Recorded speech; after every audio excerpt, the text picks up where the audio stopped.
حسین کو پتا تھا کہ زینب کے بغیر کربلا مکمل ہی نہیں ہوگی، لیکن پھر بھی خواتین کے لیے درس دیا ہے امام نے کہ شوہر کی اجازت کے بغیر بھائی کے ساتھ بھی نہیں جا سکتے۔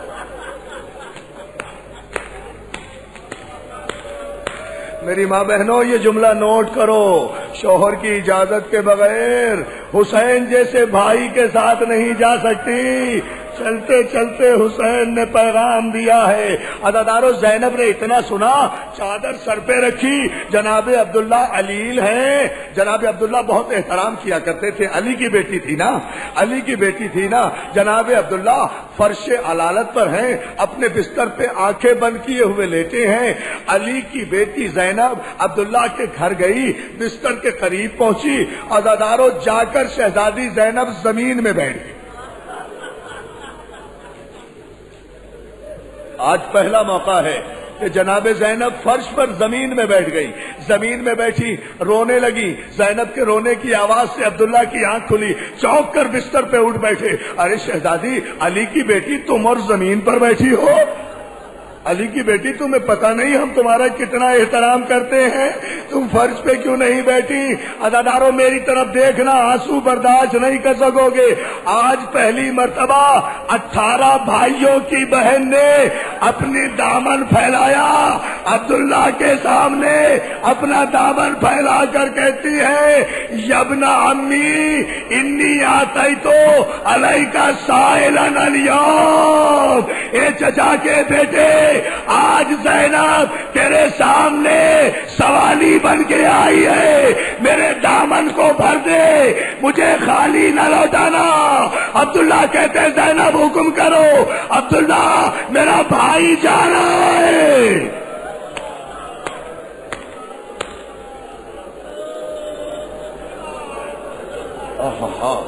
کیا پرسہ دے رہے ہیں آپ، کیا نورانی مجلس ہو رہی ہے۔ اور مولا تمہارے آنسوؤں کو قبول کرے۔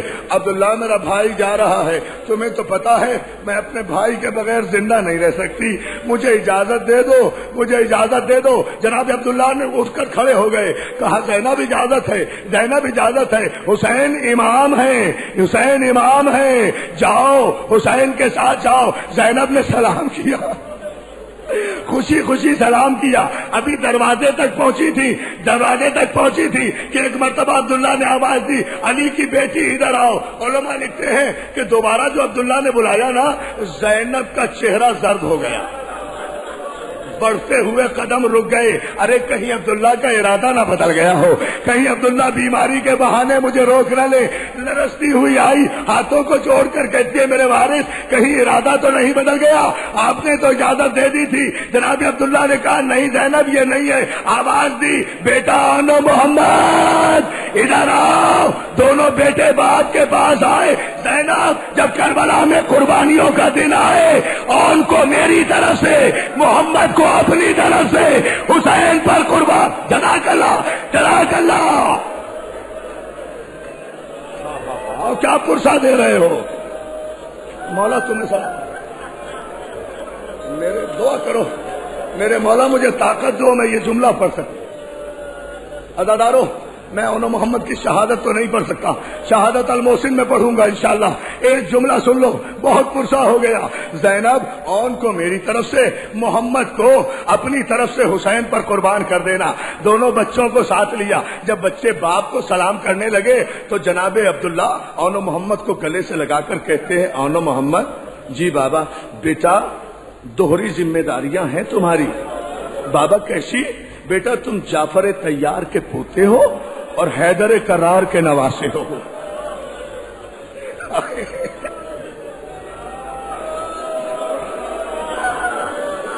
بیٹا باپ کو شرمندہ نہ کرنا۔ عزادارو آج اونو محمد اپنا وعدہ پورا کر رہے ہیں۔ اجازت مل گئی، مختصر کیا میں نے، اجازت ملی اونو محمد کو۔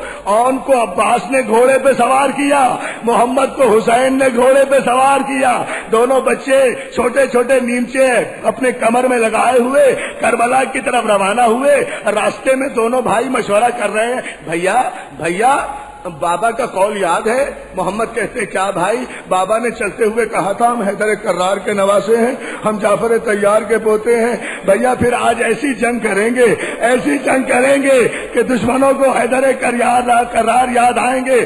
بھائی پھر کیا کریں؟ بھیا ایسے کرو، دونوں بھائی کہتے ہیں ایسا کرو میں دائیں جانب لشکر میں داخل ہوتا ہوں، تم بائیں جانب سے لشکر یزید میں داخل ہو جاؤ، تم دایاں پڑا الٹ دو، میں بایاں پڑا الٹ دوں گا۔ لیکن بھائی کبھی کبھی تھوڑی دیر کے بعد زین پر کھڑے ہو کر ایک دوسرے کو دیکھتے رہنا تاکہ بھائی کی کیا سن رہے ہو دادارو؟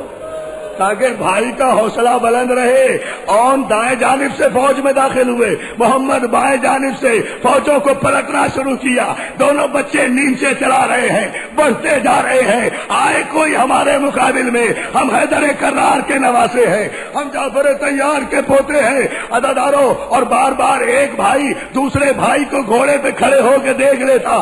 ایک مرتبہ ختم کر دی میں نے مجلس، سن لینا۔ ایک مرتبہ جو اون نے دیکھا زین پر کھڑے ہو کر محمد نظر نہیں آیا۔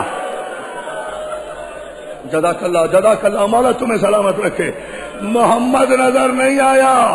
میں تفصیلی شہادت الموصل میں پڑھوں گا۔ محمد نظر نہیں آیا، بھائی نظر نہیں آیا۔ بھائی کی آس ٹوٹ گئی، چاروں طرف سے یزید کی لشکر آیا، بچیاں پڑی، نیزے پڑے، تلواریں پڑی۔ زینب کے چاند شام کے بادل میں گھرے، گھوڑے سے گرے، گرتے گرتے آواز دی مامو جان ہماری مدد کو آئیے۔ عباس اور حسین، آخری جملہ، بڑی قیامت ہو گئی، بڑی قیامت ہو گئی، بڑی قیامت کی مجلس ہو گئی۔ ایک جملہ سن لو، آنو محمد سکون سے۔ اگر گھروں تک رونا ہے اور رات بھر رونا ہے تو میری ماں بہنیں بھی یہ جملہ سن لیں، باقی تفصیل میں الموسن میں بتاؤں گا۔ دوستو جب حسین اور عباس بھانجوں کے لاشوں پہ پہنچے ہیں نا تو دیکھا زینب کے چاند سر سے پاؤں تک خون میں نہائے ہوئے ایڑیاں رگڑ رہے ہیں، کبھی ایک پاؤں اٹھاتے ہیں کبھی دوسرا پاؤں اٹھاتے ہیں۔ جیسے ہی حسین نے کہا بچوں حسین آ گیا، عباس نے کہا اونو محمد عباس آ گیا۔ دونوں بچوں نے اپنے زخمی ہاتھ اٹھائے، اپنے ماموں کو سلام کیا، ماموں جان آداب، بڑے ماموں سلام، چھوٹے ماموں سلام۔ آخری جملہ عزادارو، سر پیٹو گے، قیامت آئے گی اس امام بارگاہ میں مصائب کی اگر ایک جملہ سن لیا۔ ایک جملے سے زیادہ میں نہیں پڑھ سکوں گا۔ دونوں بچوں نے کہا ماموں جان ذرا نیچے ہو جائیے، ہم سے بولا نہیں جاتا، ہمیں ایک بات کہنی ہے، ہمارا ایک پیغام اماں کو دے دینا۔ حسین نے اپنے کان اون کے لبوں سے لگائے، عباس نے اپنا گوشے مبارک محمد کے لبوں سے لگایا۔ جب حسین اور عباس بھانجوں پہ جھکے، اون کا زخمی ہاتھ اٹھا حسین کے سر پر، محمد کا زخمی ہاتھ اٹھا عباس کے سر پر۔ دونوں بھانجوں نے حسین اور عباس کے سروں پہ ہاتھ رکھ کے کہا مامو جان ہم دریا پہ ضرور گئے تھے مگر آپ کے سر کی قسم ہم نے پانی نہیں پیا۔ اماں ماتم کرو دادارو، اماں سے کہہ دینا ہم پیاسے ہیں، ہماری گواہی ماتم کرو۔